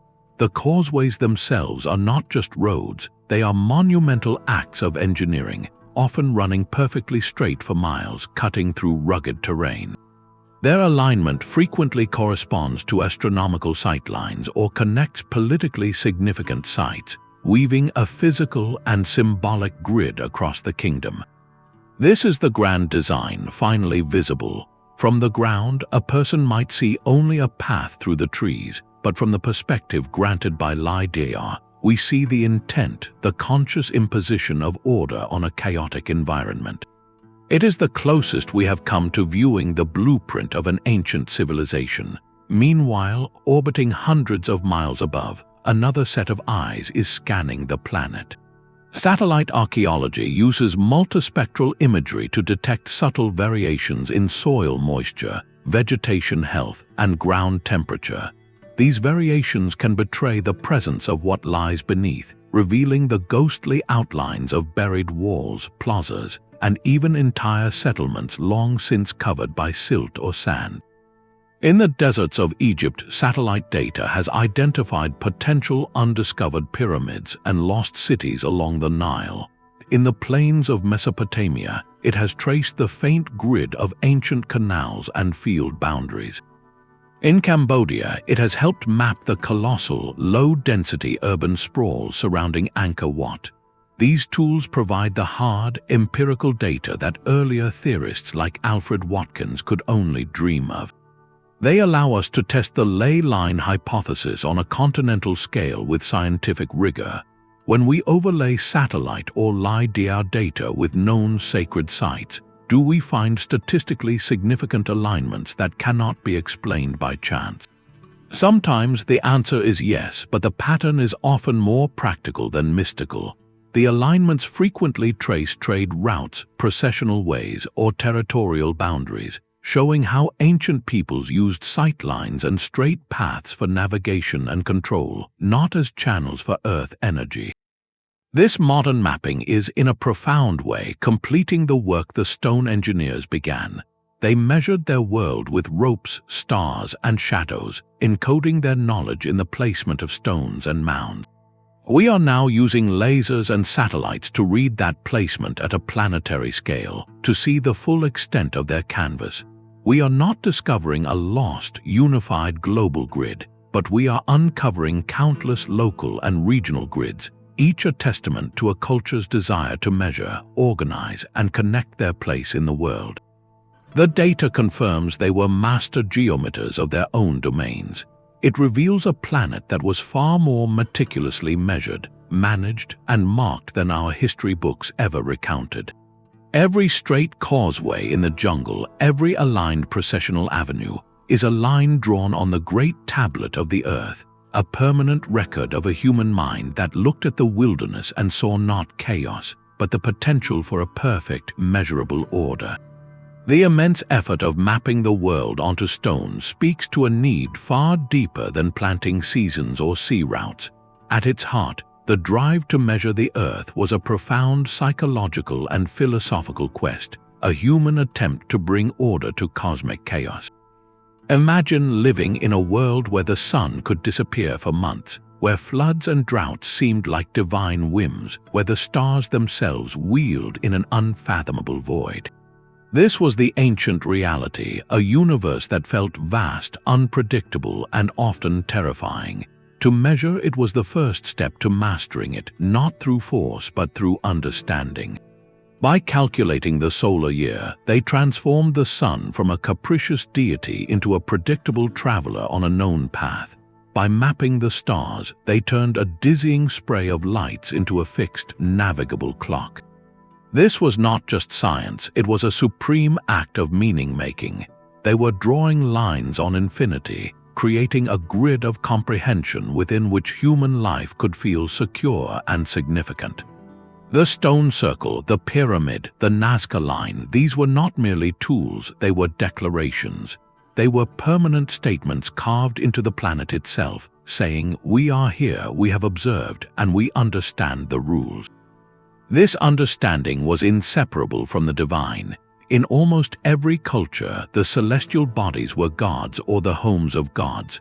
To measure the path of the sun god was to participate in his journey, to ensure his return from the underworld at the winter solstice. To align a temple to Venus was to build a house for that planet's spirit, inviting its influence into the community. The geometry was sacred geometry because it revealed the mind of the Creator. A perfect circle reflected celestial perfection. A right angle echoed the fundamental structure of a balanced cosmos. When the Egyptian priest astronomer bisected the angle between a star's rising and setting to find true north for his pyramid, he was not just surveying, he was performing a ritual that connected the pharaoh's tomb to the axis of the universe. This spiritual orientation provided the ultimate anchor. Knowing your precise place on the earth meant knowing your relationship to the gods above and the powers below. It situated you within a cosmic story, giving your life, your harvest, your ceremonies, and even your passing a defined role in a grand, eternal narrative. The stone engineers were the architects of this narrative. They provided the physical framework, the stone sutures that stitched the human community to the heavens. Their work answered the most haunting human questions: where are we, and why are we here? They answered not with abstract philosophy, but with tangible, measurable reality. You are here at this stone, at this moment of the sun's alignment, participating in a cycle that has repeated for ages and will continue long after you are gone. This quest for order in the face of the sublime explains the staggering investment of labor. Moving an 80-ton block to mark a solstice sunrise is an irrational act if viewed through a purely practical lens. But if that act secures the sun's return, ensures the favor of the gods, and confirms the community's sacred place in the cosmic order, then no amount of labor is too great. The monument becomes a collective prayer in stone, a shared project that binds the society together under a common, comprehensible sky. In the end, the legacy of the stone engineers is not found in a single number for the Earth's circumference, though that is impressive.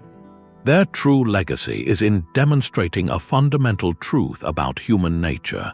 We are meaning-seeking creatures who cannot bear to live in a universe we do not understand. We are driven to measure, to map, and to model because in doing so, we transform a Chinese letter and potentially hostile cosmos into a home. Their silent stones still ask us the same question. In an age of satellites and quantum physics, what are we still trying to measure, and what meaning are we striving to find in the vastness we are only beginning to chart? The human mind is a relentless pattern-finding machine, a survival tool honed to see the lion in the tall grass even when it's just the wind. This incredible strength, however, becomes a vulnerability when we look at the ancient past. We see a line of stones pointing toward the solstice sunrise, and we instinctively think purpose, design, intent. But could we be seeing a lion where only grass sways? This is the essential counterargument from mainstream archaeology and skeptical science, a necessary dose of cold water on our burning curiosity. They urge us to consider the powerful role of coincidence and the subtle tricks our own perception plays. The most important concept here is known as the Texas sharpshooter fallacy. Imagine a cowboy firing a dozen shots at the broadside of a barn. Afterwards, he walks up, paints a target bullseye around the tightest cluster of bullet holes, and declares himself a sharpshooter. The fallacy lies in drawing the target after the shots have been fired. When we look at a landscape dotted with thousands of ancient sites over thousands of years, it is statistically almost guaranteed that some of them will, purely by random chance, line up with certain solar or stellar events. If we then selectively connect only those sites that align and ignore the vast majority that do not, we are painting the target after the fact. We are creating a pattern from noise. This is not to say all alignments are fake, but it demands a higher standard of proof. For an alignment to be convincing, it must be statistically significant, meaning the probability of it occurring by chance is extremely low. It must also be intentional, demonstrated by the builders through multiple redundant features at the site. A single stone pointing roughly east is weak evidence. A whole corridor, a window, and an altar all framing the equinox sunrise from one specific spot is far more compelling. Beyond statistics, there is a deeper philosophical question. Are we imposing our modern, scientific world view onto cultures that operated with a completely different framework? We see a stone circle and call it an observatory, a word laden with our notions of data collection and empirical science. But what if the primary purpose was ritual, ceremony, or social cohesion? The alignment to the solstice would still be critically important, but not as a scientific measurement. It would be a sacred moment, a time when the veil between worlds was thin, a trigger for a community's most important festival. In this view, the precision was not about calculating the Earth's size, but about performing a perfect ritual to ensure the sun's return, the rain's arrival, or the community's harmony. The builders were not proto-scientists in lab coats. They were priests and ritual specialists for whom astronomy was one language of the divine. This doesn't diminish their achievement, it reframes it. Their genius was in weaving celestial order into the fabric of belief, using the predictable cosmos to stabilize the unpredictable human world. Then there are the practical, alternative explanations for the monuments themselves. The Great Pyramid's precise cardinal alignment could be the result of a simple, repeatable method using the circumpolar stars, a brilliant but not supernatural surveying technique. The apparent encoding of pi or the Earth's dimensions could be an elegant byproduct of choosing a certain slope for stability and aesthetic appeal, not a conscious embedding of cosmic constants. The movement of the Moai might be explained through a combination of known physics, communal labor, and trial and error learned over generations rather than a lost technology. These explanations are often less glamorous than theories of advanced lost knowledge, but they have a powerful virtue. They rely on human ingenuity with the tools and materials we know they possessed. They show that the ancient mind was capable of extraordinary feats within the bounds of its own time and context. Engaging with these skeptical perspectives does not ruin the mystery, it deepens it. It forces us to ask better questions. Instead of did they know, we must ask how did they know and why did they build this way. It separates the truly enigmatic, statistically robust anomalies from the appealing illusions of pattern. This critical sieve is what transforms fascination into genuine understanding. By holding the claims of the stone engineers to this rigorous light, we do not dishonor them. We honor them by taking their work seriously enough to debate it, to test it, and to strive to see their world not as we wish it to be, but as it might truly have been. The greatest tribute we can pay to these ancient master builders is to apply the same rigor to unraveling their legacy that they undoubtedly applied to measuring their world. The precise lines they drew on the land now form the invisible grid of our modern world. When the French Academy of Sciences sought to create a universal, rational system of measurement in the 1790s, they looked to the very dimension the ancients had worked so hard to calculate, the Earth itself. They defined the meter as 1/10,000,000th of the distance from the North Pole to the equator, a direct and profound tribute to the Geodesy of the stone engineers. This was not a coincidence, it was a conscious inheritance. The Great Survey missions to measure the meridian arcs of France and later the world were the direct descendants of Eratosthenes' shadow experiment, conducted with transits and telescopes instead of sticks and wells. Our entire global coordinate system, the lines of latitude and longitude that guide every ship and satellite, is built upon the foundational realization that our home is a measurable sphere, an idea those ancient cultures nurtured long before it was a proven fact. This lineage extends beyond the map and into the stars. The meticulous tracking of celestial cycles, perfected at places like Stonehenge and in Maya codices, laid the groundwork for the precise orbital mechanics required to launch a satellite, land a rover on Mars, or send a probe beyond our solar system. When mission controllers at NASA calculate a gravitational slingshot around a planet, they are using mathematical principles refined over millennia of watching the sky, a chain of observation that links the modern rocket scientist to the Neolithic astronomer. Yet their legacy is not confined to laboratories and launch pads. It resonates deeply within our culture, sparking a timeless sense of wonder. From the mystical geometry in the art of Leonardo da Vinci to the cosmic awe in the poetry of Whitman, from the speculative architectures in science fiction to the enduring popularity of sites like Stonehenge itself, the achievements of the stone engineers remind us of a fundamental human truth: we are creatures who look up and seek to understand. They embody the audacity of the human spirit, the drive to solve impossible puzzles with nothing but intellect, patience, and collective will. In an age where we are often disconnected from the physical world, reliant on digital screens that provide answers without context, their story offers a crucial counterpoint. They teach the irreplaceable value of direct observation, of feeling the sun's warmth on your skin as you mark its slow crawl across a stone. They demonstrate the power of interdisciplinary thinking, where priest, artist, engineer, and farmer were often the same person, weaving knowledge into a unified whole. And above all, they model a patience that spans generations, a commitment to projects whose full purpose might only be revealed to distant descendants. These are not antiquated skills, they are urgently modern.